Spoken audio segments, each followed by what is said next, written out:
A lot of chatter has picked up recently regarding Sergio Perez and his future at Red Bull. This follows his poor qualifying and race form over the last 3 race weekends after having started the season in a strong manner. While it hasn't affected Red Bull a lot in the championship because of how dominant Max Verstappen has been, there are those who feel that if the field closes up to Red Bull next year, Checo could end up being a liability. I'm your host Dillon Shelley, and first up on Formula World, Red Bull thinking about Sergio Perez's successor.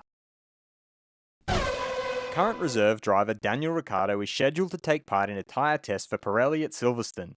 Red Bull advisor Helmut Marko, while speaking to ORF Sport, revealed that this test will be used to assess Daniel. We will have Daniel Ricciardo in the car for 3 days after Silverstone at the Pirelli tyre tests.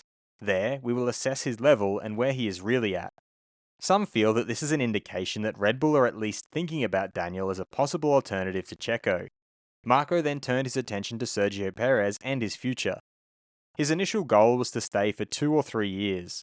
Staying beyond his current contract would be more than he planned.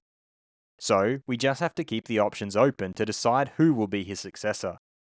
The British Grand Prix in a couple of weeks' time could very well be a litmus test for both Checo and Daniel.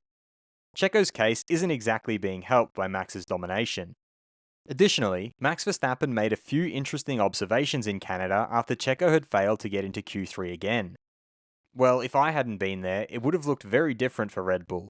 I wouldn't be happy with not making Q3 3 times in a row. I'm not concerned about it either. I'm busy enough on my side of the garage getting everything in order. At least one saving grace for Checo is that he stepped up at the only 2 races this year where Max wasn't on top of his game. Add in the fact that despite Yuki Tsunoda having consistently gotten the better of his rookie teammate Nick De Vries, neither AlphaTauri driver is currently setting the world alight, and Red Bull's options begin to look quite limited.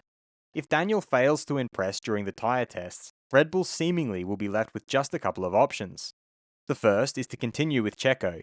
He is a known quantity, and on his day, he can get the job done.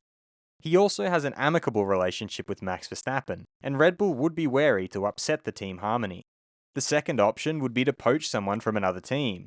While a seat at Red Bull would be highly attractive, likely until 2026 for any driver, the same problem remains.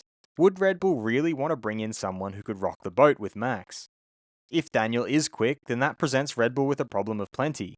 Either way, for now, it seems as if Checo's future is still in his hands, and he still has plenty of races to redeem himself. What do you think? Should Red Bull stick with Checo Perez in 2024? Head over to my community page to vote in the poll and let me know what you think in the comments. And if you liked this video, feel free to subscribe and check out my others for all the latest in the world of Formula 1.